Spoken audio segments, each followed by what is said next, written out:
শীত গ্রীষ্ম বর্ষা সব ঋতুতেই আমরা সাত সকালে ঘুম থেকে উঠি, সেই ব্রাহ্ম মুহূর্ত বলে ঠিক তখনই ঘুম থেকে উঠেই হাত মুখ ধুয়েই কর্তামশাই বেরিয়েছিল ফুল আনতে গিয়ে সে কি ভয়ঙ্কর অবস্থা, ছুটে ঘরে চলে এসছে জানো। ওই যে দরজার বাইরে মুখটা বের করে বসে থাকতে দেখেই ভয় পেয়ে গেছে। ভয় তো পাবারই কথা বলো। আর এটা বর্ষাকাল জানি, তাদের আসবারই সময়, আর ওই জায়গাটা নিরিবিলি শান্ত পেয়েছে, তাই ওখানে মাঝে মাঝে এসে লুকিয়ে থাকে। সব সময় আমরা দেখতে পাই না, আগেও দুবার তোমাদেরকে দেখিয়েছিলাম। বুঝতে পেরেছো কার কথা বলছি? সেই বিষধর সাপের কথাই বলছি গো। আবারও এসে লুকিয়েছে, জানি না কি হবে। যদিও সে কোনো কারো ক্ষতি করে না, শান্ত জায়গায় চুপচাপ বসে থাকে।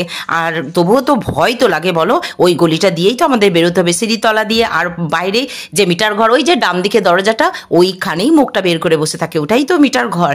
আর কর্তামশাই সাপ দেখলে ভীষণ ভয় পায়। কার না ভয় লাগে বলো সাপ দেখলে? যদিও কিছু না, আমরা ডিস্টার্ব না করলে সে কিছুই করবে না জানি, তবুও তো ভয় লাগে। তোমরা ভালো থেকো, সঙ্গে থেকো। কর্তামশাই অফিস বেরিয়ে গেল।